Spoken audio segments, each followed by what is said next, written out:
ಮಾತರ್ಮೇ ಮಾತರಿಶ್ವನ್ನ ಪಿತರತುಲಗುರೋ ಭ್ರಾತರಿಷ್ಟಾಪ್ತಬಂಧೋ ಸ್ವಾಮಿನ್ನ ಸರ್ವಾಂತರಾತ್ಮನ್ನ ಜರ ಜರಯಿತರ್ಜನ್ಮ ಮೃತ್ಯಾಮಯಾನಾಂ ಗೋವಿಂದೇ ದೇಹಿ ಭಕ್ತಿಂ ಭವತಿ ಚ ಭಗವನ್ನೂರ್ಜಿತಾಂ ನಿರ್ನಿಮಿತ್ತಾಂ ನಿರ್ವ್ಯಾಜಾಂ ನಿಶ್ಚಲಾಂ ಸದ್ಗುಣಗಣಬೃಹತೀಂ ಶಾಶ್ವತೀಮಾಶುದೇವ ನಾರಾಯಣಂ ನಮಸ್ಕೃತ್ಯ ನರಂ ಚೈವ ನರೋತ್ತಮಂ ದೇವೀಂ ಸರಸ್ವತೀಂ ವ್ಯಾಸಂ ತತೋ ಜಯಮುದೀರಯೇ ವಿಜಾನತಾಂ ಅವಿತ್ತಸ್ಯ ಮಧ್ವಸ್ಯ ಜಗತಿ ಗುರೋಃ ಪೂರ್ವಾಚಾರ್ಯಮಹಿಷ್ಠಾನಾಂ ಇಯಂ ಪ್ರಣತಿಮಾಲಿಕಾ ಪೂರ್ಣಜ್ಞಾನಾಯ ವಿದ್ಮಹೇ ಪೂರ್ಣಾನಂದಾಯ ಧೀಮಹಿ ತನ್ನೋ ವ್ಯಾಸ ಪ್ರಚೋದಯಾತ್. ಯಸ್ತಾನ್ಸ್ತ್ಯಜತಿ ಶಬ್ದಾದೀನ್ ಸರ್ವಾಶ್ಚ ವ್ಯಕ್ತಯಸ್ತಥಾ ವಿಚಿಂತ್ಯ ಆಕೃತಿಗ್ರಾಮಂ ತನ್ಮುಕ್ತಃ ಅಮೃತಮಶ್ನುತೆ. ನಾವು ಒಟ್ಟಾರೆಯಾಗಿ ಒಂದು ಬಿಡಿಬಿಡಿಯಾದ ಮುತ್ತುಗಳನ್ನು ನೋಡ್ತಾ ಇದ್ದೇವೆ. ಇವು ಎಲ್ಲೋ ಒಂದು ಕಡೆ ಕನೆಕ್ಟೆಡ್ ಕೂಡ ಹೌದು, ಇಡಿಯೂ ಹೌದು, ಬಿಡಿಯೂ ಹೌದು. ಇಲ್ಲಿ ಹೇಳ್ತಾ ಇದ್ದಾರೆ, ಶಬ್ದ ಮೊದಲಾದವುಗಳನ್ನ ಅತ್ಯಂತ ಸುಖಕರ ಸುಖಪ್ರದ ಮಾತ್ರ ಅನ್ನುವ ಭಾವನೆಯನ್ನು ತೊರೆದು ಕುಳಿತಾಗ ತನ್ನ ಮುಕ್ತ ಅವುಗಳ ದ್ವಂದ್ವದಿಂದ ಬಿಡುಗಡೆ ಹೊಂದಿ ಅಮೃತಮಶ್ನುತೆ ಮುಕ್ತಿಯನ್ನು ಹೊಂದುತ್ತಾನೆ.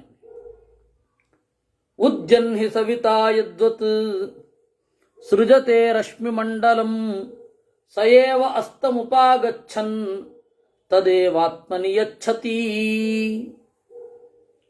ಇನ್ನು ಈ ಜೀವ ಅತ್ಯಂತ ಅಣು, ಅದನ್ನು ಒಂದು ದೃಷ್ಟಾಂತದಲ್ಲಿ ಹೇಳ್ತಾ ಇದ್ದಾರೆ. ಏಷೋಣುರಾತ್ಮ ಚೇತಸಾ ವೇದಿತವ್ಯ ಅಂತನ್ನೋದು ಅಥರ್ವಣೋಪನಿಷತ್ತಿನ ಮಾತು. ಏಷಃ ಅಣುರಾತ್ಮ, ಜೀವ ಏನಿದ್ದಾನೆ ಅವನು ಅಣು ಅಂತ, ಸೂಕ್ಷ್ಮ. ಹಾಗೆ ಅದನ್ನ ಹೇಳುವ ಸಲುವಾಗಿ ಇಲ್ಲೊಂದು ದೃಷ್ಟಾಂತವನ್ನು ಕೊಟ್ಟಿದ್ದಾರೆ. ಸೂರ್ಯ ಉದಯಿಸ್ತಾನೆ, ಕಿರಣಗಳೆಲ್ಲ ಹೊರಗಡೆ ಬರ್ತವೆ. ಸೂರ್ಯನ ಆಕೃತಿ ಒಂದು ಕಡೆ ಇದೆ, ಕಿರಣಗಳು ಅವನ ಮಂಡಲ ಇಲ್ಲದಲ್ಲಿಯೂ ಇವೆ. ಹಾಗೆ ಒಬ್ಬ ಜೀವ ದೇಹದ ಅರಿವನ್ನು ಪಡೆದಾಗ, ಅಂದರೆ ಎಚ್ಚರಗೊಂಡಾಗ, ಅಥವಾ ಆ ದೇಹವನ್ನು ಹೊಂದಿದಾಗ ದೇಹದ ತುಂಬ ಅರಿವು ತುಂಬುತ್ತೆ. ಸೂರ್ಯ ಅಸ್ತಂಗತನಾದಾಗ ಕಿರಣಗಳೆಲ್ಲ ಸೂರ್ಯನ ಒಳಗಡೆ ಲೀನ ಆಗತ್ತೆ. ಹಾಗೆ ಈ ಎಲ್ಲ ಅರಿವು ಜೀವನಲ್ಲಿ ಏಕೀಕೃತವಾಗತ್ತೆ. ಅಂತರಾತ್ಮ ತಥಾ ದೇಹಂ ಆವಿಶ್ಯೇಂದ್ರಿಯ ರಶ್ಮಿಭಿಃ ಪ್ರಾಪ್ಯೇಂದ್ರಿಯ ಗುಣಾನ್ ಪಂಚ ಸ್ವಸ್ತಮಾವೃತ್ಯ ಗಚ್ಚತಿ. ಅಂತರಾತ್ಮ ದೇಹವನ್ನು ಪ್ರವೇಶ ಮಾಡಿ ಇಂದ್ರಿಯ ರಶ್ಮಿಗಳಿಂದ ಇಂದ್ರಿಯ ಗುಣವನ್ನು ಪಡೆಯುತ್ತಾನೆ. ಅಂದರೆ ಇಂದ್ರಿಯ ಅನ್ನೋದು ಅದಕ್ಕೆ ಒಂದು ಇಂದ್ರಿಯದ ಗಮನ ಇದೆ. ಇಂದ್ರಿಯದ ಬೆಳಕಿನಿಂದ ಆ ಒಂದು ಇಂದ್ರಿಯ ವಸ್ತುಗಳನ್ನು ಸಂಪರ್ಕಿಸುತ್ತೆ. ನಾಯನ ರಶ್ಮಿ ಅಂತಾರೆ, ಕಣ್ಣಿನ ಬೆಳಕು ವಸ್ತುವನ್ನು ಸಂಪರ್ಕಿಸುತ್ತೆ. ಅದು ಕೂಡ ನಮಗೆ ಪೂರ್ತಿ ಅರ್ಥ ಆಗಿಲ್ಲ ರೀ. ಯಾಕೆ ಅಂದರೆ ಅದಿಂದಿಗೂ ಒಡೆಯದ ಒಗಟು. ಸ್ವಲ್ಪ ಅಧ್ಯಾತ್ಮದ ನೆಲೆಯಲ್ಲಿ ಅರ್ಥ ಹುಡುಕಬಹುದು, ಆದರೆ ಪೂರ್ಣವಾಗಿ ಅದರ ಒಗಟನ್ನು ನಾವು ಬಿಚ್ಚಲಿಕ್ಕಾಗಿಲ್ಲ. ಈಗ ಸೂರ್ಯನನ್ನ ಅಡ್ಡ ನೋಡುವಾಗ 2-3 ಕಿಲೋಮೀಟರ್ ಕೂಡ ನೋಡ್ಲಿಕ್ಕಾಗಲ್ಲ. ನೇರವಾಗಿ, ಎಷ್ಟೇ ನೇರವಾಗಿರಲಿ ರಸ್ತೆ.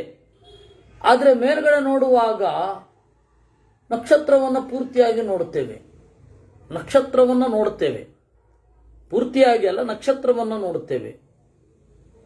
ಇಲ್ಲಿಯ ದೂರಕ್ಕೂ ಅಲ್ಲಿಯ ದೂರಕ್ಕೂ ವ್ಯತ್ಯಾಸ ಬರುತ್ತೆ.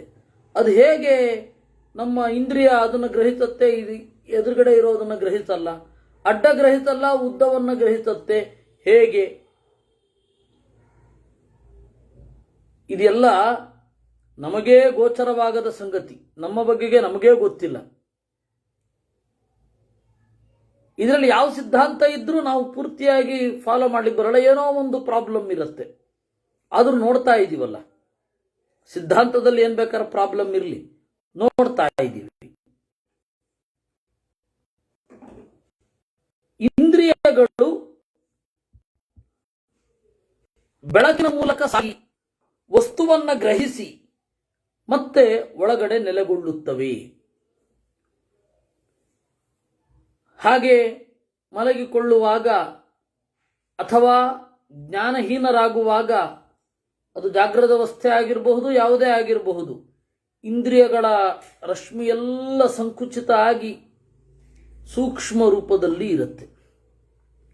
ಪ್ರಣೀತಂ ಕರ್ಮಣ ಮಾರ್ಗಂ ನೀಯಮಾನ ಪುನಃ ಪುನಃ ಪ್ರಾಪ್ನೋತ್ಯಯಂ ಕರ್ಮಫಲಂ ಪ್ರವೃತ್ತಂ ಧರ್ಮಮಾಪ್ತವಾನ್. ಕರ್ಮಣ ಪ್ರಣೀತಂ ಮಾರ್ಗಂ, ಕರ್ಮದಿಂದ ಗಳಿಸಿದ ದಾರಿಯನ್ನ ಸಾಗುತ್ತಾ ಕರ್ಮಫಲಂ ಪ್ರಾಪ್ನೋತಿ, ಕರ್ಮದ ಫಲವನ್ನು ಹೊಂದುತ್ತಾನೆ. ಈ ಕರ್ಮದ ಫಲ ಕೆಟ್ಟದಾಗಬಾರದು ಅಂತಂದ್ರೆ ಅಗೈನ್ ಇಂದ್ರಿಯ ನಿಗ್ರಹ ಬೇಕು. ವಿಷಯ ವಿನಿವರ್ತಂತೆ ನಿರಾಹಾರಸ್ಯ ದೇಹಿನಃ ರಸವರ್ಜಂ ರಸೋಪ್ಯಸ್ಯ ಪರಂ ದೃಷ್ಟ್ವಾ ನಿವರ್ತತೆ. ಗೀತೆಯ ಶ್ಲೋಕ ಹಾಗೆ ಇಲ್ಲಿದೆ. 87ನೆಯ ಶ್ಲೋಕ ಗೀತೆಯಲ್ಲಿ ಏನು ಶ್ಲೋಕ ಇದೆ ಅದೇ ಇದೆ.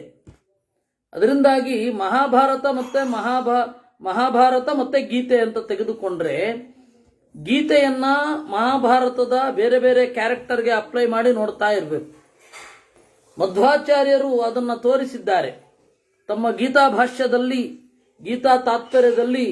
ಪಾಂಡವರ, ಕಾಲನೇಮಿಯ, ತನ್ಮೂಲಕ ಕಂಸನ, ಆಮೇಲೆ ದೇವತೆಗಳ, ಮನುಗಳ, ಋಷಿಗಳ ಕ್ಯಾರೆಕ್ಟರ್ಗಳನ್ನೆಲ್ಲ ಅನಲೈಸ್ ಮಾಡಿದ್ದಾರೆ. ನಮಗೆ ಅದು ಒಂದು ದೊಡ್ಡ ಮಾರ್ಗದರ್ಶನ. ಇಡೀ ಮಹಾಭಾರತದ ಮನಸ್ತತ್ವವನ್ನು, ಮಹಾಭಾರತದಲ್ಲಿ ಬರುವ ವ್ಯಕ್ತಿಗಳ ಮನಸ್ತತ್ವವನ್ನು ನಾವು ಹೇಗೆ ಅರ್ಥ ಮಾಡ್ಕೊಳ್ಬೇಕು ಅನ್ನೋದಕ್ಕೆ ಅದೊಂದು ಲೈಟ್ ಹೌಸ್ ಇದ್ದ ಹಾಗೆ. ಗೀತಾ ಭಾಷ್ಯ ಹಾಗೂ ಗೀತಾ ತಾತ್ಪರ್ಯ ಅನ್ನೋದು ಒಂದು ದೊಡ್ಡ ಲೈಟ್ ಹೌಸ್. ಅದನ್ನ ಗೀತಾ ತಾತ್ಪರ್ಯ ಭಾಷ್ಯಾಭ್ಯಾಂ ಆಭ್ಯಾಂ ವಿಶ್ವಂ ಪ್ರಕಾಶ್ಯತೆ ಅಂತ 15ನೇ ಸರ್ಗದಲ್ಲಿ ನಾರಾಯಣ ಪಂಡಿತಾಚಾರ್ಯರು ಹೇಳಿದ್ದಾರೆ. ಗೀತಾ ಭಾಷ್ಯ ಹಾಗೂ ಗೀತಾ ತಾತ್ಪರ್ಯದ ಮಹತ್ವವನ್ನು ಜಗತ್ತಿನಲ್ಲಿ ಅದು ಕವರ್ ಮಾಡದ ವಿಷಯವೇ ಇಲ್ಲ ಅಂತ. ಮುಖ್ಯವಾಗಿ ಮನಸ್ಸನ್ನ, ದೇವತೆಗಳ ಮನಸ್ಸು ಹೆಂಗೆ ಕೆಲಸ ಮಾಡುತ್ತೆ, ಋಷಿಗಳ ಮನಸ್ಸು ಹೇಗೆ, ಮನುಷ್ಯರ ಮನಸ್ಸು ಹೇಗೆ ಕೆಲಸ ಮಾಡುತ್ತೆ ಅಲ್ಲಿ ಹೇಳಿದ್ದಾರೆ. ಮತ್ತೆ ಇಡೀ ಮಹಾಭಾರತದಲ್ಲಿ ಗೀತೆಯ ಮುರಿದು ಕಟ್ಟುವಿಕೆ ಅಂತ ಇವತ್ತಿನ ಕಾವ್ಯ ಪರಿಭಾಷೆಯಲ್ಲಿ ಹೇಳುತ್ತಾರೆ. ಬೇರೆ ಬೇರೆಯ ಶ್ಲೋಕವನ್ನು ಬೇರೆ ಬೇರೆಯ ಅಧ್ಯಾಯಗಳಲ್ಲಿ ಸರಸಿ ನೋಡುವುದು ಅಂತ. ಹಾಗೆ ಇದೊಂದು ಪದ್ಧತಿ ನೋಡಿ, ಅದನ್ನು ವೇದವ್ಯಾಸರು ಮಾಡಿದ್ದಾರೆ. ಇಲ್ಲಿ ಅಂತರಾತ್ಮನ ಬಗ್ಗೆ ಹೇಳ್ತಾ ಇಂದ್ರಿಯ ನಿಗ್ರಹದ ಬಗ್ಗೆ ನಿರೂಪಣೆ ಮಾಡ್ತಾ ಇದ್ದಾರೆ. ಇಲ್ಲಿಯ ತನಕ ದೇಹಾತಿರಿಕ್ತ ಆತ್ಮ, ಆ ದೇಹಾತಿರಿಕ್ತ ಆತ್ಮ ತನ್ನನ್ನು ಅಂದರೆ ದೇಹದಿಂದ ಭಿನ್ನನಾದ ಜೀವನನ್ನು, ಆ ಜೀವನಿಯಾಮಕನಾದ ನಾರಾಯಣನನ್ನು ಇಂದ್ರಿಯಗಳನ್ನು ಹೇಗೆ ತಿಳ್ಕೊಳ್ಬೇಕು ಅಂತ ಹೇಳ್ತಾ ತಕ್ಕ ಇಂದ್ರಿಯ ನಿಗ್ರಹಕ್ಕೆ ಬಂದರು. ವಿಷಯ ವಿನಿವರ್ತಂತೆ ನಿರಾಹಾರಸ್ಯ ದೇಹಿನಃ. ಆಹಾರವನ್ನು ಕಡಿಮೆ ಮಾಡಿದರೆ ವಿಷಯ ಪದಾರ್ಥಗಳು ಮನಸ್ಸಿನ ಮೇಲೆ ಪರಿಣಾಮ ಬೀರೋದನ್ನು ನಿಲ್ಲಿಸುತ್ತವೆ. ಎಕ್ಸೆಪ್ಟ್ ರಸವರ್ಜಂ, ನಾಲಿಗೆಯನ್ನು ಬಿಟ್ಟು. ಇದಕ್ಕೆ ಎರಡರ್ಥ ಮತ್ತೆ ಮಧ್ವಾಚಾರ್ಯರು ಭಾಷ್ಯದಲ್ಲಿ ನಾಲಿಗೆ ಅಂತ ಅರ್ಥ ಮಾಡಿದ್ದಾರೆ. ವರ್ಜಯಿತ್ವಾತು ರಸನಾಂ ಅಸೌ ರಸ್ಯೇಹಿ ವರ್ಧತೆ ಅಂತ ಗೀತಾ ಭಾಷ್ಯದಲ್ಲಿ ಏಕಾದಶ ಸ್ಕಂದ ಕೃಷ್ಣನ ಗೀತೆಯನ್ನ ನಿರೂಪಣೆ ಮಾಡಿದ್ದಾರೆ. ಅಲ್ಲಿ ಏನಿದೆ, ನಾಲಿಗೆಯೊಂದನ್ನು ನಿಗ್ರಹಿಸಲಿಕ್ಕಾಗಲ್ಲ, ನಾಲಿಗೆ ಒಂದನ್ನ ನಿಗ್ರಹಿಸಲಿಕ್ಕೆ ಆಗಲ್ಲ. ಯಾಕೆ? ಎಷ್ಟೇ ಅಪರಿಚಿತ ಆಗಿದ್ರೂ ಕೂಡ ನಾಲಿಗೆ ಅನ್ನೋದು, ನೀವು ಯಾವುದೇ ಒಂದು ಪದಾರ್ಥದ ರುಚಿಯನ್ನು ಬಿಟ್ಟು ಸುಮಾರು 30-40 ವರ್ಷ ಆಗಿರಬಹುದು, ಮತ್ತೆ ನಾಲಿಗೆಗೆ ತಾಗಿಸಿದರೆ ಆ ರುಚಿ ಕೊಟ್ಟೇ ಕೊಡುತ್ತೆ.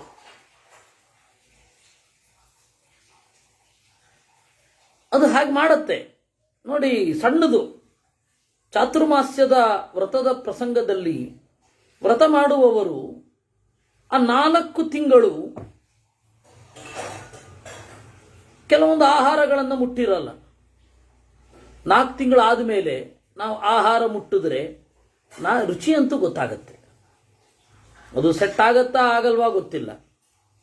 ಹುಗ್ಗಿಯನ್ನ ಧನುರ್ಮಾಸದಲ್ಲಿ ಮಾತ್ರ ತಿನ್ನುವವರಿದ್ದಾರೆ, ಅವರಿಗೆ ಆಗ ಮಾತ್ರ ಅದು ಗೊತ್ತಾಗತ್ತೆ, ಅದು ರುಚಿ ಅಂತೂ ಹೋಗಲ್ಲ.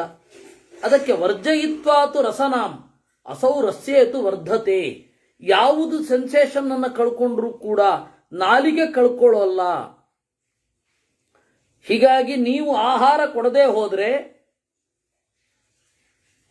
ಎಲ್ಲ ಪದಾರ್ಥ, ಎಲ್ಲ ಇಂದ್ರಿಯಗಳು ಕಳೆಗುಂದುತ್ತವೆ, ಬಲಗುಂದುತ್ತವೆ. ಆದರೆ ನಾಲಿಗೆ ಮಾತ್ರ ಅಲ್ಲ. ನಾಲಿಗೆಯೂ ಕೂಡ ಅಂದರೆ ಭೌತಿಕ ದೇಹದ ಇನ್ಫ್ಲೂಯೆನ್ಸು ಮನಸ್ಸಿನ ಮೇಲೆ ಯಾವ ಪರಿ ಆಗ್ತಾ ಇರುತ್ತೆ, ಅದನ್ನ ನಿಗ್ರಹ ಮಾಡೋದು ಹೇಗೆ ಅಂತಂದ್ರೆ ಉಪವಾಸ ಹಾಕಿ. ನೀವು ಭೌತಿಕ ದೇಹವನ್ನು ಉಪವಾಸ ಹಾಕಿದಷ್ಟು ಆಯಾ ವಸ್ತುಗಳಲ್ಲಿ ಇಂದ್ರಿಯ ಸೆನ್ಸೇಷನ್ ಅನ್ನು ಕಳ್ಕೋತಾವೆ. ಆದರೆ ರಸವರ್ಜಂ, ನಾಲಿಗೆಯನ್ನ ಬಿಟ್ಟು. ಯಾಕೆಂದ್ರೆ ಇದು ಎಷ್ಟೇ 50 ವರ್ಷಗಳಾಗಲಿ ಸೆನ್ಸೇಷನ್ ಕಳ್ಕೊಳ್ಳೋಲ್ಲ. ಬೇರೆ ಎಲ್ಲವನ್ನೂ ಭೌತಿಕದ ಇನ್ಫ್ಲೂಯೆನ್ಸಿನಿಂದ ಆಚೆ ಇಡಿಸಬಹುದು. ರೂಪವನ್ನು ಮರೆಯಬಹುದು, ಧ್ವನಿಯನ್ನು ಮರೆಯಬಹುದು, ಭಾಷೆಯನ್ನು ಮರೆಯಬಹುದು, ಎಲ್ಲವನ್ನ ಮರೆಯಬಹುದು. ಆದರೆ ರಸವನ್ನು ಮರೆಯಲಿಕ್ಕಾಗಲ್ಲ. ಭೌತಿಕ ದೇಹ ಆತ್ಮನ ಮೇಲೆ ಪರಿಣಾಮ ಬೀರದೇ ಇರಲಿಕ್ಕೆ ಏನೇನೋ ಮಾಡಿದೆವು. ಆದರೆ ರಸವರ್ಜಂ ರಸೋಪಿ, ನಾಲಿಗೆ ಮಾತ್ರ ಭೌತಿಕ ದೇಹದ ಮೂಲಕ ಮನಸ್ಸಿಗೆ ಇನ್ಫ್ಲೂಯೆನ್ಸ್ ಅನ್ನ ಮಾಡೇ ಮಾಡುತ್ತೆ. ಅದೂ ಹೋಗಬೇಕು ಅಂದ್ರೆ ದೇವರ ದರ್ಶನ ಆಗಬೇಕು. ರಸವರ್ಜಂ ರಸೋಪ್ಯಸ್ಯ ಪರಂ ದೃಷ್ಟ್ವಾ ನಿವರ್ತತೆ.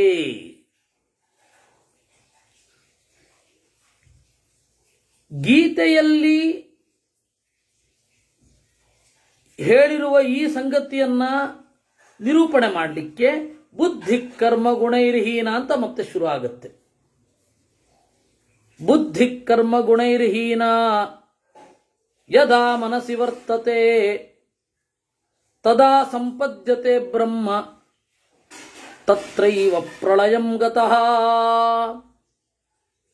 ಮನಸ್ಸು ಮುಕ್ತಿಯ ಕಾಲದಲ್ಲಿ ಪೂರ್ತಿ ನಿಷ್ಕ್ರಿಯ ಆಗಿಬಿಡುತ್ತೆ.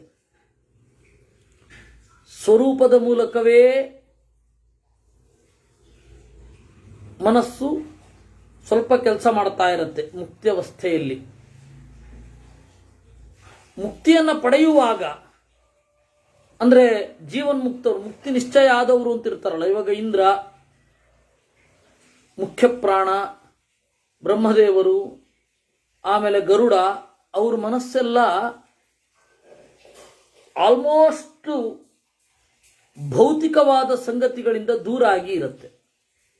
ಅಲ್ಲಿಯೂ ಆಗತ್ತೆ, ಒಂದು ಸ್ವಲ್ಪ ಪರಿಣಾಮ ಆಗತ್ತೆ. ಇವಾಗ ಸದಾಶಿವನಿಗೆ ಅಸುರಾವೇಶ ಆಗಲ್ವೇ? ಶೇಷನಿಗೆ ಅಸುರಾವೇಶ ಆಗಲಿಲ್ವೇ? ಬ್ರಹ್ಮದೇವರನ್ನ ಬಿಟ್ಟು, ಮುಖ್ಯ ಪ್ರಾಣ ಭಾರತೀ ಸರಸ್ವತಿಯರನ್ನ ಬಿಟ್ಟು ಇನ್ನು ಎಲ್ಲರಿಗೂ ಭೌತದೇಹದ ಇನ್ಫ್ಲೂಯೆನ್ಸು ಉತ್ಕಟವಾಗಿ ಆಗೇ ಆಗತ್ತೆ. ಮುಖ್ಯ ಪ್ರಾಣನಿಗೂ ಅವತಾರ ರೂಪದಲ್ಲಿ ಸುಸ್ತು ಮೊದಲಾದವುಗಳಿದ್ದೇ ಇರುತ್ತೆ. ಆದರೆ ಬಹಳ ಅಪರೂಪ, ಒಂದೆರಡು ಕ್ಷಣ ಸುಸ್ತಾಗಬಹುದು, ಹಾಗೇ ಆಗತ್ತೆ. ಆದರೆ ಅವ್ರ ಮನಸ್ಸು ಹೆಂಗೆ ಕೆಲಸ ಮಾಡುತ್ತೆ? ಕರ್ಮ ಗುಣಗಳಿಂದ ಬುದ್ಧಿ ದೂರವಾಗಿರುತ್ತೆ. ಬುದ್ಧಿ ಕರ್ಮ ಗುಣೈರ್ಹೀನ ಯದಾ ಮನಸ್ಸಿ ವರ್ತತೆ. ಬುದ್ಧಿ ಮನಸ್ಸಿನಲ್ಲಿ ನೆಲೆಗೊಂಡಿರುತ್ತೆ. ಇಲ್ಲಿ ಮನಸ್ಸು ಅಂತಂದ್ರೆ ಮನನ ಸಾಧನ ಅಂತ ಅರ್ಥ. ಈ ಮನಸ್ಸಿನಿಂದ ಧ್ಯಾನ ಮಾಡಿದಾಗ ದೇವರ ಸಾಕ್ಷಾತ್ಕಾರ ಸಹಜವಾಗಿ ಆಗಿಬಿಡುತ್ತೆ. ಅಸ್ಪರ್ಶಿನಮಶೃಣ್ವಾನಂ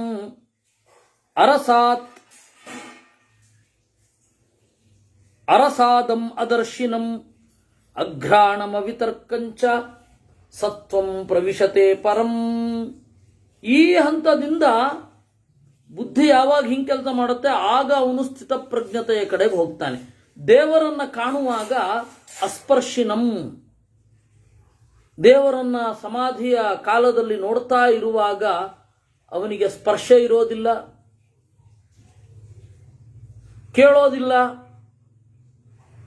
ಗೀತಾ ಭಾಷ್ಯದಲ್ಲಿ ಹೇಳ್ತಾರೆ, ಕಿವಿಯ ಹತ್ತಿರ ಬಂದು ಜೋರಾಗಿ ದುಂದುಭಿ ಮೊದಲಾದವುಗಳನ್ನು ಹೊಡೆದರೂ ಗೊತ್ತಾಗೋದಿಲ್ಲ ಅಂತ. ಅರಸಾದಂ, ರಸವನ್ನೇ ಉಣ್ಣುವುದಿಲ್ಲ. ಅದರ್ಶಿನಂ, ದೇವರನ್ನ ನೋಡ್ತಾ ಇರ್ತಾನೆ, ಈ ಕಣ್ಣಿನಿಂದ ಕಾಣುವುದಿಲ್ಲ. ಅಘ್ರಾಣಂ, ಈ ಮೂಗು ಕೆಲಸ ಮಾಡೋದಿಲ್ಲ. ಅವಿತರ್ಕಂ, ಏನೇನೋ ಊಹೆ ಮಾಡೋದಿಲ್ಲ. ಈ ತರಹದ ಮನಸ್ಸು ಜೀವ ಸ್ವರೂಪ ಪರಂ ಪ್ರವಿಶತೆ, ದೇವರನ್ನ ನೋಡುತ್ತದೆ. ಅವ್ಯಕ್ತಾತ್ ಪ್ರಸೃತಂ ಜ್ಞಾನಂ ತತೋ ಬುದ್ಧಿಸ್ತತೋ ಮನಃ ಮನಸಿ ಆಕೃತಯೋ ಮಜ್ಞಾಃ ಮನಸ್ತು ಅತಿಗತಂ ಮತಿಂ.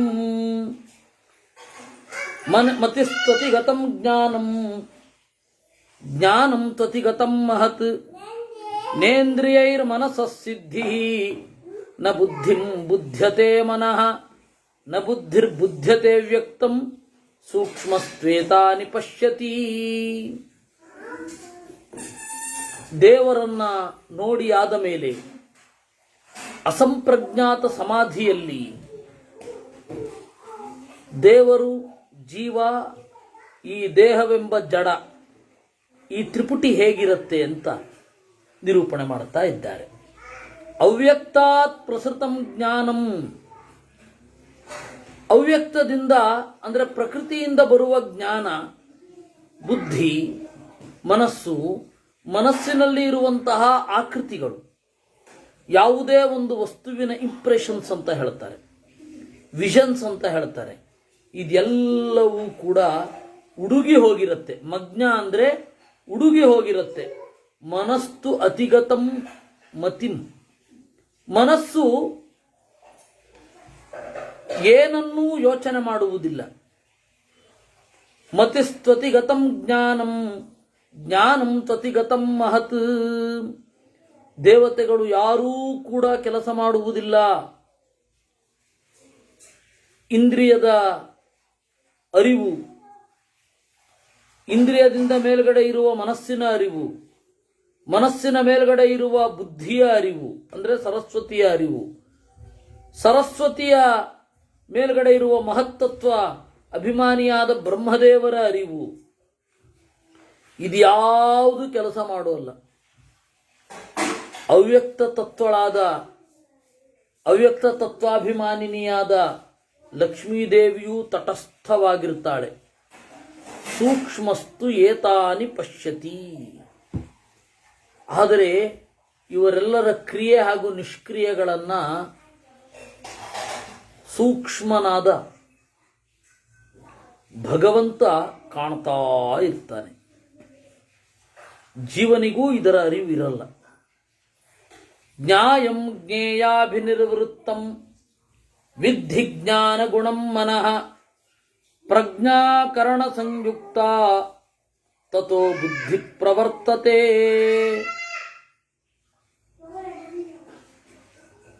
ಹೀಗಾಗಿ ಇಂದ್ರಿಯಾಭಿಮಾನಿ ದೇವತೆಗಳು ಇವನ ಒಳಗಡೆ ಕೆಲಸ ಮಾಡಲ್ಲ. ದೇವರು ಇದೆಲ್ಲವನ್ನು ನೋಡ್ತಾ ಇರ್ತಾನೆ.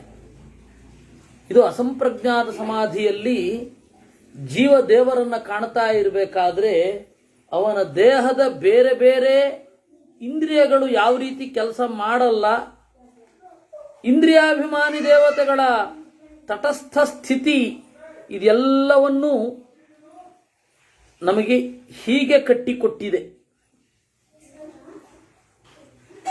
ಯದಾ ಕರ್ಮ ಗುಣೋಪೇತ ಬುದ್ಧಿರ್ಮನತಿ ವರ್ತತೆ ತದಾ ಪ್ರಜ್ಞಾಯತೆ ಬ್ರಹ್ಮ ಧ್ಯಾನ ಯೋಗ ಸಮಾಧಿನಾ. ಯದಾ ಕರ್ಮ ಗುಣೋಪೇತ, ಯಾವಾಗ ಬುದ್ಧಿ ಅನ್ನೋದು ಬೇರೆ ಬೇರೆ ಕರ್ಮಗಳಿಂದಲೋ ಸತ್ವರಜಸ್ತಮೋ ಗುಣಗಳಿಂದಲೋ ಕೂಡಿ ಮನಸ್ಸಿನಲ್ಲಿ ತೊಡಗಿದಾಗ ಆಗ ಒಂದು ವಸ್ತುವನ್ನು ತಿಳ್ಕೊತಾನೆ.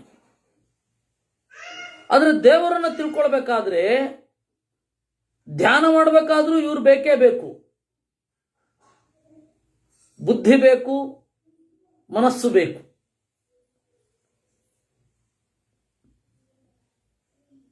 ಇದು ಅಸಂಪ್ರಜ್ಞಾತ ಸಮಾಧಿಯಲ್ಲಿ ಜೀವ ದೇವರನ್ನು ನೋಡುವ ಕ್ರಮ.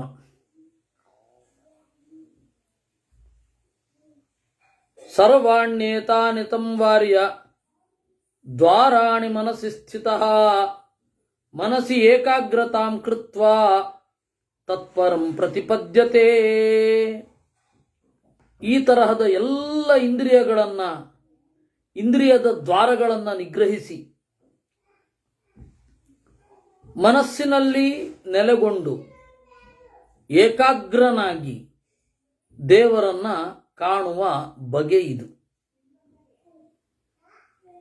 ಯಾವ ರೀತಿ ಪ್ರಳಯ ಕಾಲದಲ್ಲಿ ಪಂಚಭೂತಗಳೆಲ್ಲ ಸೂಕ್ಷ್ಮವಾಗಿದ್ದುಕೊಂಡು ಪ್ರಕೃತಿಯಲ್ಲೇ ಇರ್ತಾವೋ ಹಾಗೆ ಎಲ್ಲ ಇಂದ್ರಿಯಗಳ ಮೂಲಭೂತವಾದ ಗುಣಗಳೇ ಹುಡುಗಿ ಮನಸ್ಸಿನಲ್ಲಿ ದೇಹದಲ್ಲಿ ಇರುತ್ತೆ.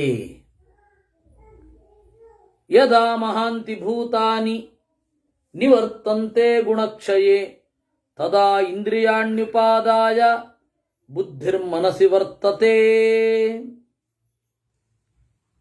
ಮಹಾಭೂತಗಳು ಮಣ್ಣು, ನೀರು, ಗಾಳಿ, ಆಕಾಶ, ಬೆಂಕಿ ಸೂಕ್ಷ್ಮವಾಗಿ ಡಿಸ್ಪರ್ಸ್ ಆಗೋಗ್ತದೆ.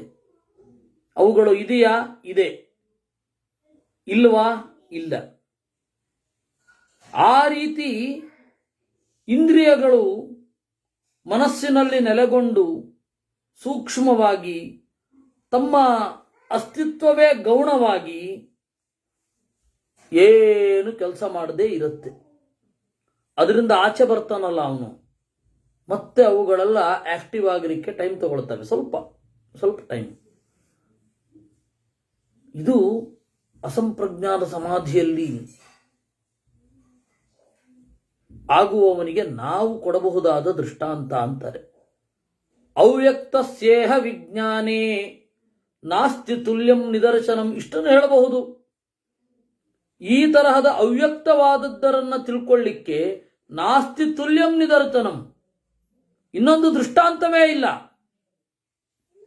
ಯತ್ರ ನಾಸ್ತಿ ಪದನ್ಯಾಸ ಕಸ್ತಂ ವಿಷಯಮಾಪ್ನುಯಾತ್. ಎಲ್ಲಿ ಹೆಜ್ಜೆಯೇ ಇಡ್ಲಿಕ್ಕಾಗಲ್ಲೋ ಅಲ್ಲಿ ಆರಾಮವಾಗಿ ತಿರುಗಾಡ್ಲಿಕ್ಕಾಗತ್ತಾ? ಎಷ್ಟು ಸ್ಥೂಲವಾಗಿ ನೀವು ತಿಳ್ಕೊಂಡಿರಿ ಅಂತಾರೆ. ಇದು ಮೈ ನಡುಗಿ ಬಿಡುತ್ತೆ. ಇದನ್ನ ಯತ್ರ ನಾಸ್ತಿ ಪದನ್ಯಾಸಃ ಕಸ್ತಂ ವಿಷಯಮಾಪ್ನುಯಾತ್ ಅನ್ನೋದನ್ನ ಆಚಾರ್ಯರು ಕೆಲವೊಂದು ಕಡೆ ಬಳಸಿದ್ದಾರೆ. ಈ ಭಾವನೆಯಲ್ಲಿ ಒಂದು ಕಡೆ ಬಳಸಿದ್ದಾರೆ. ದ್ರೌಪದಿಯ ಭೋಗ ಹೇಗಾಗತ್ತೆ ಅನ್ನೋದಕ್ಕೆ ಅನ್ಯಾದೃಶಾಹಿ ಸುರ ಭುಕ್ತಿರತೋನ್ಯ ರೂಪ ಮಾನುಷ್ಯ ಭುಕ್ತಿರಿತಿ ನಾತ್ರ ವಿಚಾರ್ಯಮಸ್ತಿ. ನೋಡ್ರಪ್ಪ, ಮನುಷ್ಯರ ಭೋಗ ಬೇರೆ ರೀತಿ, ದೇವತೆಗಳ ಭೋಗ ಬೇರೆ ರೀತಿ, ನಿಮಗೆ ಹೇಳಲಿಕ್ಕಾಗಲ್ಲ ಅಷ್ಟೇ ಅಂತ. ಮತ್ತೆ ಇದೇ ಪದವನ್ನು ಒಂದು ಕಡೆ ಬಳಸಿದ್ದಾರೆ. ಯತ್ರ ನಾಸ್ತಿ ಪದನ್ಯಾತಃ ಕಸ್ತಂ ವಿಷಯಮಾಪ್ನುಯಾತ್. ಎಲ್ಲಿ ಹೆಜ್ಜೆಯೇ ಇಡ್ಲಿಕ್ಕಾಗಲ್ಲ ಅದರ ಎಲ್ಲ ಹಿಂದೆ ಮುಂದೆ ಆಚೆ ಈಚೆ ಮೇಲೆ ಕೆಳಗೆ ಎಲ್ಲ ನೋಡ್ಲಿಕ್ಕಾಗತ್ತ ನಿಮಗೆ ಅಂತ ಕೇಳ್ತಾರೆ. ಅದೇ ರೀತಿ ಅಸಂಪ್ರಜ್ಞಾತ ಸಮಾಧಿಯಲ್ಲಿರುವವದನ್ನ ಇಷ್ಟು ಪರಿಚಯ ಮಾಡಿಸಬಹುದಪ್ಪ, ಇದರಿಂದ ಮೇಲಾಗುವಲ್ಲ ಅಂತಾರೆ. ತಪಸಾ ಸಾನುಮಾನೇನ ಗುಣೈರ್ಜಾತ್ಯಾಶ್ರುತೇನ ಚ ನಿನೀಶೇ ತತ್ಪರಂ ಬ್ರಹ್ಮ ವಿಶುದ್ಧೇನಾಂತರಾತ್ಮನ. ಹಾಗಾದ್ರೆ ದೇವರು, ಅವನ ಧ್ಯೇಯ ಮೂರ್ತಿಯನ್ನ ನಾವು ಯಾವ ಧೈರ್ಯದ ಮೇಲೆ ಮುಂದೆ ಹೋಗುವುದು? ಅಸಂಪ್ರಜ್ಞಾತ ಸಮಾಧಿಯನ್ನು ವರ್ಣಿಸುವ ಶಾಸ್ತ್ರಗಳನ್ನು ತಿಳ್ಕೊಳ್ಳೋದು ಹೇಗೆ ಅಂತ ಪ್ರಶ್ನೆ ಬಂದರೆ ಅದಕ್ಕೊಂದು ಸಂಗತಿಯನ್ನ ಹೇಳ್ತಾರೆ. ನೋಡಪ್ಪ, ತಪಸಾ ಸಾನುಮಾನೇನ, ಅನುಮಾನದಿಂದ ಕೂಡಿದ ತಪಸ್ಸು. ಆಮೇಲೆ ಇಲ್ಲಿ ಇರುವ ಧ್ಯಾನದ ಗುಣಗಳು, ಬುದ್ಧಿಯ ಗುಣಗಳನ್ನು ಪದೇ ಪದೇ ಪದೇ ಶೋಧಿಸ್ತಾ ಇರಬೇಕು ಅಂತಾರೆ. ಅಂದ್ರೆ ನಮ್ಮ ಬುದ್ಧಿಯ ಬಗೆಗೆ ನಮಗೆ ಒಂದು ಇಂಟ್ರಾಸ್ಪೆಕ್ಷನ್ ಬೇಕು. ನಮ್ಮ ಮನಸ್ಸು ಎಷ್ಟು ಗ್ರಹಿಸ್ತಾ ಇದೆ, ಎಷ್ಟು ನಿರ್ಣಯ ಆಗ್ತಾ ಇದೆ ಅಂತ ಹೇಳಿ ಅದಕ್ಕಿನ್ನೂ ಸಮಯ ಇದೆ. ಅಂದ್ರೆ ಇದು ಶಾಸ್ತ್ರವನ್ನ ಮನನ ಮಾಡ್ತಾ ಮಾಡ್ತಾ ಮಾಡ್ತಾ ಬುದ್ಧಿಯ ಸೂಕ್ಷ್ಮವಾದ ಗುಣಗಳು ಸಿದ್ಧಿಸುವುದು. ಒಮ್ಮೆಲೆ ಇದು ಸಿದ್ಧಿಸಲ್ಲ, ಅಷ್ಟು ಮಾತ್ರ ಸತ್ಯ. ಪದೇ ಪದೇ ನೋಡ್ತಾ ಇರಬೇಕಾಗುತ್ತೆ. ಶಾಸ್ತ್ರದ ಮೂಲಕವೇ ಈ ಸೂಕ್ಷ್ಮ ಪ್ರಪಂಚಕ್ಕೆ ಹೋಗಲಿಕ್ಕೆ ಸಾಧ್ಯ. ತಪಸಾ ಸಾನುಮಾನೇನ, ಊಹೆಯಿಂದ ಕೂಡಿರುವ ತಪಸ್ಸು. ಬುದ್ಧಿಯ ಗುಣಗಳು, ಬುದ್ಧಿ ಎಷ್ಟೆತ್ತರಕ್ಕೆ ಏರಬಹುದು, ಎಷ್ಟು ಆಳಕ್ಕೆ ಧುಮುಕಬಹುದು ಅನ್ನೋದರ ಪ್ರಯೋಗ ಅದು ಶಾಸ್ತ್ರದ ಮೂಲಕವೇ ಆಗಬೇಕು ಅಂತ ಇಟ್ಕೊಳ್ಳಿ. ಜಾತ್ಯಾಶ್ರುತೇನ ಚ, ಈ ರೀತಿಯಾದ ಅನುಭವ, ಈ ರೀತಿಯಾದ ಧ್ಯಾನದ ಬಗೆಗಿನ ಶ್ರವಣ, ಇವುಗಳಿಂದ ಅಂತರಾತ್ಮನ ವಿಶುದ್ಧೇನ, ಇದನ್ನ ಮಾಡ್ತಾ ಮಾಡ್ತಾ ಮಾಡ್ತಾ ಮನಸ್ಸು ಶುದ್ಧ ಆದರೆ ಅಥವಾ ಶುದ್ಧ ಮಾಡಿಕೊಂಡು ಪರಂಬ್ರಹ್ಮ ನಿನೀಶೇತ್, ದೇವರ ಬಳಿಗೆ ಮನಸ್ಸನ್ನ ಒಯ್ಯಬೇಕು. ಅಂದ್ರೆ ಶಾಸ್ತ್ರದ ಚಿಂತನೆ ಎಷ್ಟು ಮುಖ್ಯ ಆಗತ್ತೆ ಧ್ಯಾನದಲ್ಲಿ ಅಂತನ್ನೋದು ಇಲ್ಲಿ ಇರುವಂಥದ್ದು.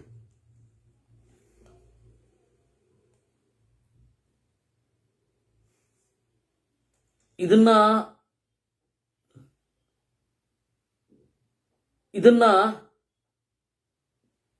ಈ ಶ್ಲೋಕದಲ್ಲಿ ಇರೋದನ್ನ ತಪಸಾ ಸಾನುಮಾನೇನ ಗುಣೈರ್ಜಾತ್ಯ ಶ್ರುತೇನ ಚ,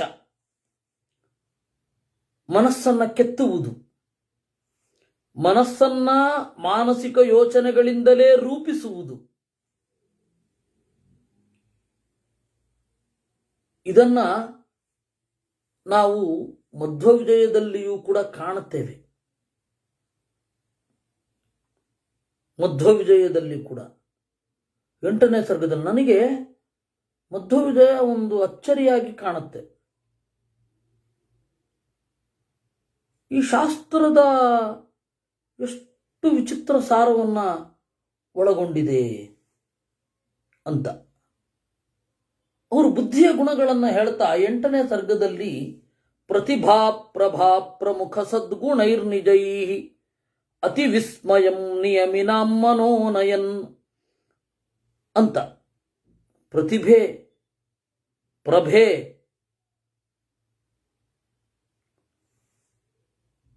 ಈ ಬೆಳಕು ಆಚಾರ್ಯರ ಮಾತಿನಿಂದ ತೋರಿ ಆ ಋಷಿಗಳ ಪ್ರಜ್ಞೆ ಬಹಳ ಅಚ್ಚರಿಯನ್ನ ಅನುಭವಿಸಿತಂತೆ.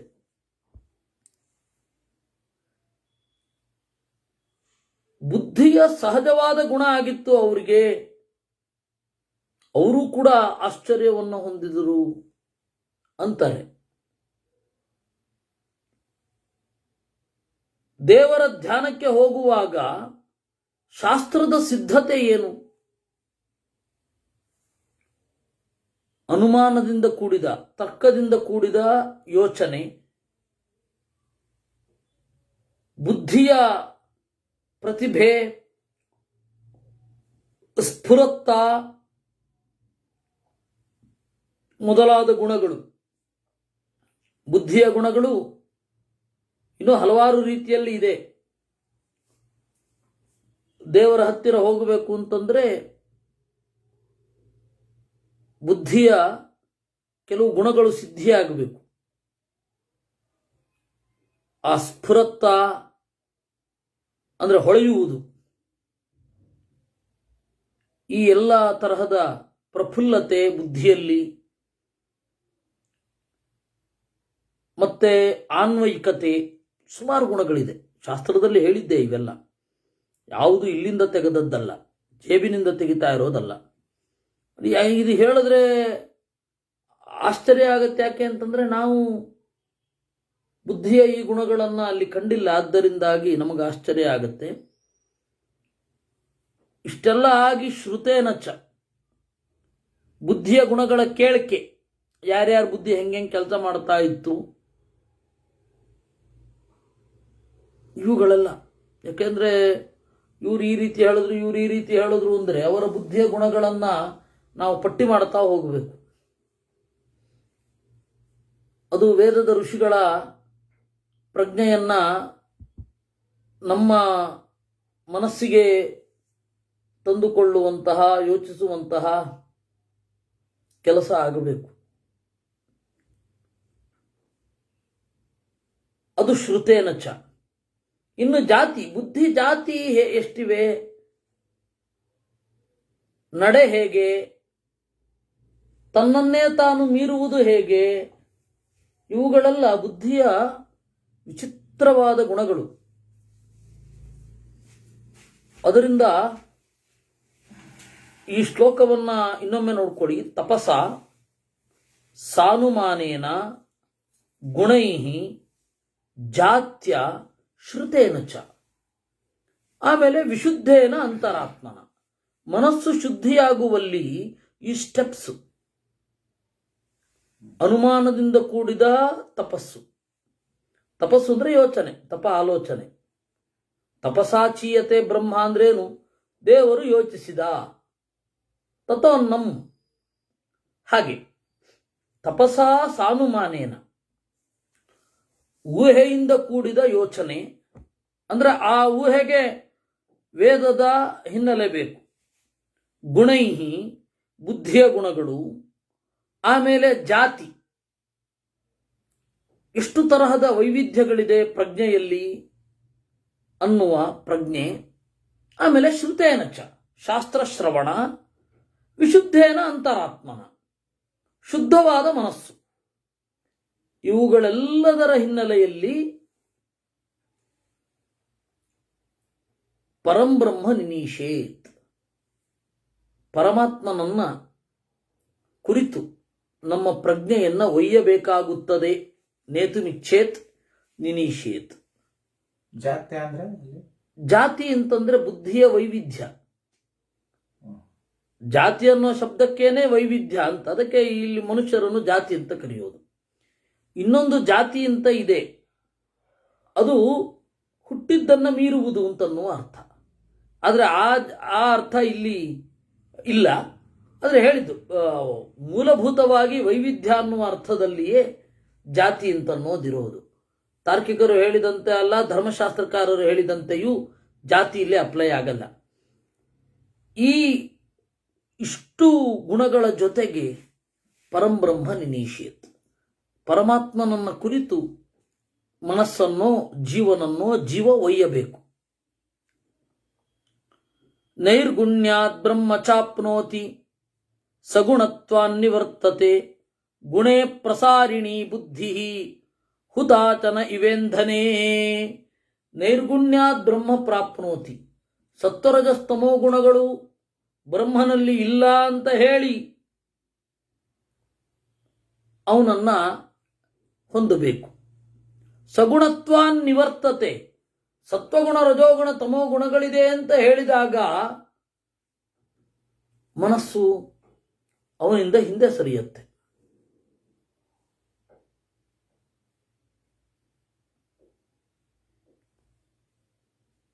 ಗುಣೇ ಪ್ರಸಾರಿಣಿ ಬುದ್ಧಿ ಹುತಾಶನ ಇವೇಂಧನೆ.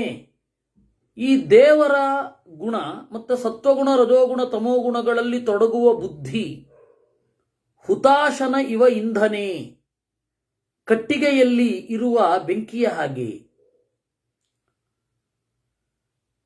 ಈ ಪ್ರಜ್ಞೆ ಅನ್ನೋದು ಮನಸ್ಸನ್ನೇ ಸುಡುತ್ತೆ, ಮನಸ್ಸಿನ ಒಳಗಡೆ ಆವಿರ್ಭವಿಸಿ ಮನಸ್ಸನ್ನೇ ಸುಟ್ಟು ಬಿಡತ್ತೆ. ಹೇಗೆ ಕಟ್ಟಿಗೆಯ ಒಳಗಡೆ ಬೆಳಗುವ ಬೆಂಕಿ ಕಟ್ಟಿಗೆಯ ಒಳಗಡೆ ಇದ್ದು ನಾವು ಉದ್ದೀಪಿಸಿದಾಗ ಉದ್ದೀಪಿತವಾಗುವ ಬೆಂಕಿ ಕಟ್ಟಿಗೆಯನ್ನೇ ಸುಡುತ್ತೆ, ಹಾಗೆ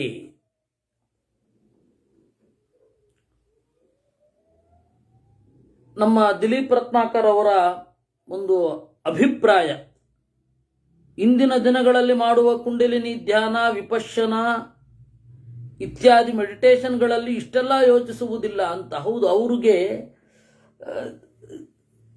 ಅದ್ರ ಬಗ್ಗೆ ಹೇಳಬೇಕು. ವಸ್ತುತಃ ಪರಮಾನ್ನೇ ಪಾಷಾಣ ಶಕಲಮಿವ, ಇದ್ರ ಬಗ್ಗೆ ಹೇಳೋದು ಅಂದರೆ ಅವರು ಸಕ್ಸಸ್ ಅನ್ನ ಗುರಿಯಾಗಿ ಇಟ್ಕೊಳ್ತಾರೆ, ಇಲ್ಲವೇ ನೆಮ್ಮದಿಯನ್ನು ಗುರಿಯಾಗಿ ಇಟ್ಕೊಂಡಿರ್ತಾರೆ. ಈ ಬಹಳ ಹಣವಂತರಿಗೆ ಇಂಗ್ಲಿಷ್ನಿಂದ ಬಂದದ್ದೇ ತೀರ್ಥ, ಅಂಥವರೆಲ್ಲ ಅಲ್ಲಿಗೆ ಹೋಗ್ತಾರೆ. ಅವ್ರು ಏನು ಮಾಡಿಸಲ್ಲ, ಗಟ್ಟಿ ನಿದ್ರೆ ಮಾಡಿ ಕಳಿಸ್ತಾರೆ. ಏನು ಯೋಚನೆ ಮಾಡಬೇಡಿ, ಖಾಲಿಯನ್ನು ಶೂನ್ಯವನ್ನು ಧ್ಯಾನ ಮಾಡಿ. ವಿಪಶ್ಯನ ಅಂದ್ರೇನು? ಏನನ್ನೂ ಕಾಣದೇ ಇರೋದೇ ವಿಪಶ್ಯನ. ಈ ತರಹ ಎಲ್ಲ ಹೇಳಿದಾಗ ಇವರಿಗೆ ಸಣ್ಣದಾಗಿ ತೂಕಡಿಕೆ ಬರುತ್ತೆ. ಗಾಢವಾದ ನಿದ್ರೆ. ಆ ಗಾಢವಾದ ನಿದ್ರೆಯಿಂದ ಎದ್ದಾಗ ಏನೋ ಒಂದು ಅತ್ಯಂತ ಸುಂದರವಾದ ಪರಿಸರ ಕ್ರಿಯೇಟ್ ಮಾಡಿರ್ತಾರೆ, ಮೆಲೋಡಿಯಸ್ ಆಗಿರುವಂತಹ ಮಾತು, ಇವುಗಳನ್ನೆಲ್ಲ ನೋಡಿ ನಮಗೆ ಟೆನ್ಷನ್ ರಿಲೀಫ್ ಆಯಿತು ಅಂತ ಇವರು ಅಂದ್ಕೋತಾರೆ. ಹೀಗಾಗಿ ಇಂಗ್ಲಿಶಿನ ಮೂಲಕವೇ ನಾವು ಮೋತ ಹೋಗೋದಾದ್ರೂ ಇಂಗ್ಲಿಶಿನ ಮೂಲಕವೇ ಹೋಗಬೇಕು ಅಂತ ಅವರಿಗೆ. ಬುದ್ಧಿಯ ಸೂಕ್ಷ್ಮ ಗುಣಗಳು ಅಂತ ಹೇಳಿ ಒಂದು ಪ್ರಶ್ನೆಯೇ ನಮಗೆ ಬರ್ತಾ ಇಲ್ಲ. ಕಾರಣ ಏನು ಅಂದರೆ, ಸಾಂಪ್ರದಾಯಿಕರಲ್ಲಿ ಮಧ್ವವಿಜಯ ಆಗಿರಬಹುದು, ಬೇಡ ಆಚಾರ್ಯರ ಬುದ್ಧಿಯ ಚಿಂತನೆಗಳು ಮತ್ತು ಭಾಗವತ ತಾತ್ಪರ್ಯದಲ್ಲಿರುವ ಬುದ್ಧಿಯ ವೈವಿಧ್ಯದ ಚಿಂತನೆಗಳು, ಆಮೇಲೆ ಛಂದೋಗ ಉಪನಿಷತ್ತಿನಲ್ಲಿರುವ ಮನಸ್ಸಿನ ಸೂಕ್ಷ್ಮಾವಸ್ಥೆಗಳು, ಮತ್ತೆ ಈ ತರಹದ ಭಾಗಗಳಲ್ಲಿ ಇರುವ ಬೇರೆ ಬೇರೆ ಬುದ್ಧಿಯ ಸ್ವರೂಪಗಳು, ಇದ್ಯಾವುದನ್ನು ನಮಗೆ ಪುರುಷೋತ್ತಲು ಕೂತ್ಕೊಂಡು ನೋಡ್ಲಿಕ್ಕೆ ಆಗ್ತಾ ಇಲ್ಲ. ಅಟ್ಲೀಸ್ಟ್ ಪಾರಾಯಣ ಮಾಡ್ತಾ ಇರಬೇಕು, ನಮ್ಮ ಯೋಗ್ಯತೆ ಇವಾಗ ಅಷ್ಟೇ. ಈ ಪುರಾಣಗಳ ಅಥವಾ ಇತಿಹಾಸದ ಆಳ ನೋಡ್ತಾ ಇದ್ರೆ ನಾವೆಷ್ಟು ಕುಬ್ಜರು ಅಂತ ಅನ್ಸುತ್ತೆ. ಏನು ಮಾಡೋದು, ಇವುಗಳು ನೋಡೋದಂತೂ ಬಿಡಬಾರ್ದು. ಪೇದಾರ ಸ್ವಾಮಿಗಳು ಒಂದು ಒಳ್ಳೆ ದೃಷ್ಟಾಂತ ಹೇಳ್ತಾ ಇದ್ರು. ಧ್ರುವ ನಕ್ಷತ್ರವನ್ನ ನೋಡ್ತಾ ಇದ್ರೆ ಅದನ್ನು ತಲುಪಲಿಕ್ಕಾಗದೇ ಇರಬಹುದು. ಆದರೆ ಸಮುದ್ರದ ನಟ್ಟ ನಡುವೆ ಬಂದಾಗ, ಗೊತ್ತು ಗುರಿ ಇಲ್ಲದೆ ಹೋದಾಗ ಧ್ರುವ ನಕ್ಷತ್ರವನ್ನು ನೋಡಿಕೊಂಡು ನಮಗೆ ಪೂರ್ವವೋ ಪಶ್ಚಿಮವೋ ಏನು ಅಂತ ತೀರ್ಮಾನ ಮಾಡಿಕೊಂಡು ಆ ದಾರಿಯಲ್ಲಿ ಹಿಡಿಬಹುದು ಅಂತ. ನಾವೀಗ ಮಧ್ವರ ಗ್ರಂಥಗಳನ್ನು ಧ್ರುವ ನಕ್ಷತ್ರದ ಸ್ಥಾನದಲ್ಲಿ ಇರಿಸ್ಕೊಳ್ಬಹುದು, ಶಾಸ್ತ್ರ ಗ್ರಂಥಗಳನ್ನು. ಈ ಪ್ರಯಾಣದಲ್ಲಿ ಇದು ನಮಗೆ ಗುರಿ ಅಂತ ಅಂದ್ಕೊಂಡು ಪಾರಾಯಣ ಮಾಡ್ತಾ ಇರೋದು. ನಮ್ಮ ಇವತ್ತಿನ ಪರಿಸ್ಥಿತಿಯಲ್ಲಿ ನಮ್ಮ ಮಿತಿ ಇಷ್ಟೇ. ಹಾಗಂತ ಧ್ರುವ ನಕ್ಷತ್ರ ನೋಡೋದು ಬಿಡಬಾರ್ದು. ಅದರಿಂದಾಗಿ ನಮ್ಮ ಒಳಗಡೆಯೇ ಇಳಿದಷ್ಟು ಅಚ್ಚರಿ ಆಗತ್ತೆ ಅಂದರೆ ಇನ್ನು ಅವನೊಳಗಡೆ, ನಮ್ಮೊಳಗಡೆ ಇಳಿಯೋದು ಅವನೊಳಗಡೆ ಇಳಿಯಲಿಕ್ಕಾಗಿ. ಅವನ ಒಳಗಡೆ ಇನ್ನೇನು ಆಳ ಇರಬಹುದು ಅಂತ ಅನಿಸುತ್ತೆ. ಏವಂ ಪ್ರಕೃತಿತಃ ಸರ್ವೇ ಸಂಭವಂತಃ ಶರೀರಿಣಃ ನಿವರ್ತಂತೆ ನಿವೃತ್ತೌ ಚ ಸರ್ಗಂ ನೈವೋಪಯಂತಿ ಚ. ಈ ರೀತಿ ಪ್ರಕೃತಿಯಿಂದ ಪಂಚಭೂತಗಳಿಂದ ಶರೀರವನ್ನು ಪಡೆದವರು ಪಂಚಭೂತಗಳನ್ನು ಮೀರುವ ಬಗೆ ಇದು. ಪಂಚಭೂತಗಳನ್ನೇ ಬಳಸಿ, ಮನಸ್ಸನ್ನೇ ಬಳಸಿ, ಮನಸ್ಸಿನಿಂದ ಆಚೆ ಹೋಗಬೇಕಾದ ರೀತಿ ಇದು. ಮನಸ್ಸನ್ನ ಮನಸ್ಸಿನ ವಿರುದ್ಧವಾಗಿಯೇ ಬಳಸಿ ಮನಸ್ಸನ್ನ ಮೀರುವಂತಹ ಪ್ರಕ್ರಿಯೆ ಇದು. ಪುರುಷ ಪ್ರಕೃತಿರ್ಬುದ್ಧಿ ವಿಶೇಷಾಶ್ಚೇಂದ್ರಿಯಾಣಿ ಚ ಅಹಂಕಾರೋಭಿಮಾನಶ್ಚ ಸಂಭೂತೋ ಭೂತಸಂಜ್ಞಕಃ. ಜೀವ ಅವನನ್ನು ಅಂಟಿಕೊಂಡಿರುವ ಪ್ರಕೃತಿ,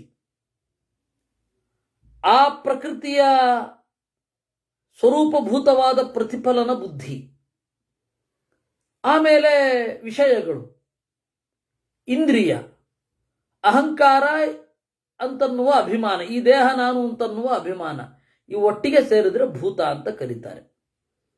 ಏತಸ್ಯಾದ್ಯ ಪ್ರವೃತ್ತಿಸ್ತು ಪ್ರಧಾನಾತ್ ಸಂಪ್ರವರ್ತತೆ. ಇವುಗಳ ಮೊದಲ ಪ್ರವೃತ್ತಿ ಏನಿದೆ ಪ್ರಕೃತಿಯಿಂದಲೇ ಆಗುವಂಥದ್ದು.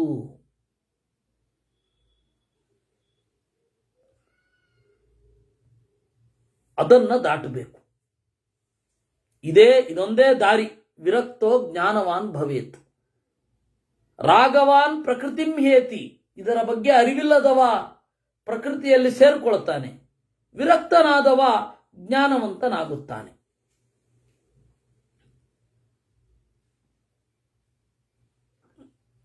ಯದಿತೆ ಪಂಚಭಿಪ್ಪಂಚ ಮುಕ್ತಾನಿ ಮನತಾತಃ ಅಥ ತದ್ರಕ್ಷ್ಯತೆ ಬ್ರಹ್ಮ ಮಣೌ ಸೂತ್ರಮಿವಾಹಿತಂ.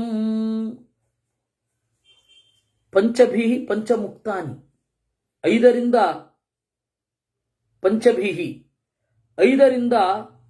ಈ ಐದು ಬಿಡಲ್ಪಟ್ಟಿರುತ್ತೆ ಅಂತ ಕಾಣ್ತಾನೆ. ಪಂಚಭೂತಗಳು ಮತ್ತೆ ಪಂಚ ವಿಷಯಗಳು, ಅವುಗಳನ್ನು ಗ್ರಹಿಸುವಂತಹ ಐದು ಇಂದ್ರಿಯಗಳು, ಇವುಗಳು ಬಿಡಿಬಿಡಿಯಾಗಿರ್ತವೆ, ದೇವರಿಂದ ಜೋಡಿಸಲ್ಪಡ್ತವೆ ಅಂತ ನೋಡ್ಬೇಕಂತೆ ಅವನು. ಯಾಕೆಂದ್ರೆ ಇವುಗಳಿಗೆ ಸಂಬಂಧ ಇಲ್ಲ. ಇವುಗಳಿಗೆ ಸಂಬಂಧವನ್ನು ಮಾಡದವನೊಬ್ಬ ಇದ್ದಾನೆ, ಸಂಧಾತ, ಸಂಧಿಮಾನ್. ಅವನು ಮಣೌ ಸೂತ್ರಮಿವ ಆಹಿತಂ. ದಾರದಲ್ಲಿ ಮಣಿಯನ್ನ ಕೋದಂತೆ ಪಂಚಭೂತಗಳನ್ನು, ಇಂದ್ರಿಯಗಳನ್ನು, ವಿಷಯ ಪದಾರ್ಥಗಳನ್ನು ಜೋಡಿಸಿದ್ದಾನೆ.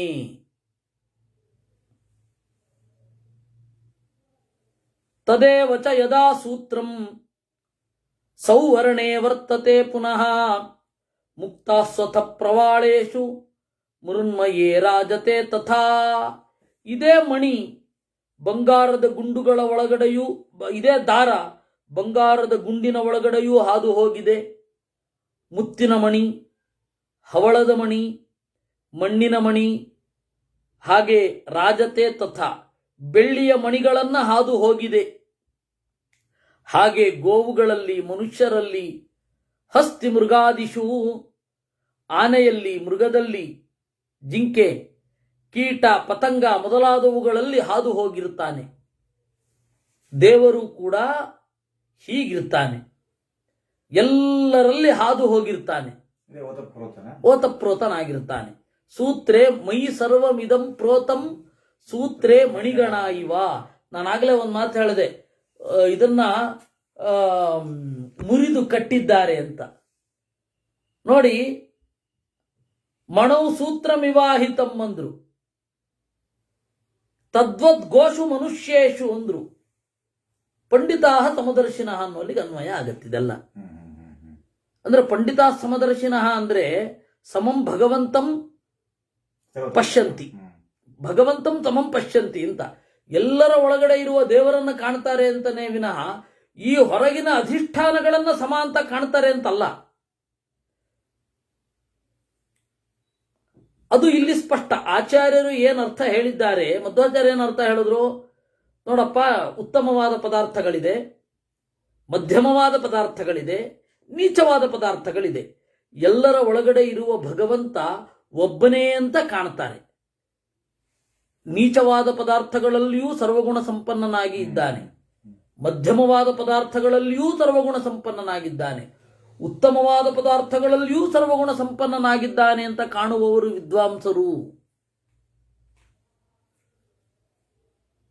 ಶುನಿಚೈವ ಶ್ವಪಾಕೇಚ ಪಂಡಿತಾ ಸಮದರ್ಶಿನಃ. ಅಲ್ಲಿ ಏನರ್ಥ? ಅದೇ ಅರ್ಥ ಇಲ್ಲಿ. ಅವು ಆಚಾರ ಆ ರೀತಿ ಅರ್ಥ ಮಾಡಿದ್ರು. ಮಹಾಭಾರತವೇ ಆ ಅರ್ಥವನ್ನು ಒಪ್ಪಿದೆ. ಅಂದ್ರೆ ವೇದವ್ಯಾಸರ ಬಳಿಗೆ ಹೋಗಿ ಅವರ ಅನುಮತಿಯನ್ನು ಪಡೆದು ಆಮೇಲೆ ಅವರು ಮಹಾಭಾರತ ತಾತ್ಪರ್ಯ ನಿರ್ಣಯ, ಗೀತಾ ಭಾಷ್ಯ, ಗೀತಾ ತಾತ್ಪರ್ಯ ನಿರ್ಣಯವನ್ನ ಬರೆದದ್ದು. ಅದರಿಂದಾಗಿ ಎಲ್ಲಿಯೂ ಕೂಡ ಮಹಾಭಾರತದ ಆಶಯಕ್ಕೆ ವಿರುದ್ಧವಾಗಿ ಬರೆದಿಲ್ಲ. ಮಹಾಭಾರತಕ್ಕೂ ಗೀತೆಗೂ ಸಂಬಂಧವೇ ಇಲ್ಲ ಅಂತ ನೋಡಬಾರದಲ್ವಾ? ಅದರೊಳಗಡೆಯೇ ಇದು ಬಂದಿರೋದು. ನೋಡಿ, ತದ್ವದ್ ಗೋಚು ಮನುಷ್ಯೇಶು ತದ್ವದ್ ಹಸ್ತಿ ಮೃಗಾದಿಷು ತದ್ವತ್ ಕೀಟ ಪತಂಗೇಚು. ಇನ್ನು ಜೀವನು ಇದ್ದಾನಲ್ಲ ಎಲ್ಲರಲ್ಲಿ. ಪ್ರಸಕ್ತಾತ್ಮ ಸ್ವಕರ್ಮಭಿ, ತನ್ನ ಕರ್ಮಗಳಿಂದ ಇವನು ಪ್ರಸಕ್ತನಾಗಿದ್ದಾನೆ, ಅವನು ಪ್ರಸಕ್ತನಾಗಿಲ್ಲ. ಅದಕ್ಕೆ ಇದ್ರ ಒಳಗಡೆ ಇರುವ ದೇವರನ್ನ ಹೇಗೆ ಕಾಣೋದು ಅಂತ ಇನ್ನೊಂದು ರೀತಿಯಿಂದ ಹೇಳ್ತಾರೆ. ಯಥಾ ಏಕರಸಾ ಭೂಮಿ ಓಷಧ್ಯಾತ್ಮಾನುಸಾರಿಣಿ ತಥಾ ಕರ್ಮಾನುಗಾ ಬುದ್ಧಿ ಅಂತರಾತ್ಮಾನುದರ್ಶಿನಿ. ಭೂಮಿ ಒಂದೇ, ಏಕರಸಾ ಭೂಮಿ, ಭೂಮಿ ಒಂದೇ ಇರೋದು. ಓಷಧ್ಯಾತ್ಮಾನುಸಾರಿಣಿ, ಏನು ಔಷಧಿಗಳು ಬೆಳೆಯುತ್ತೆ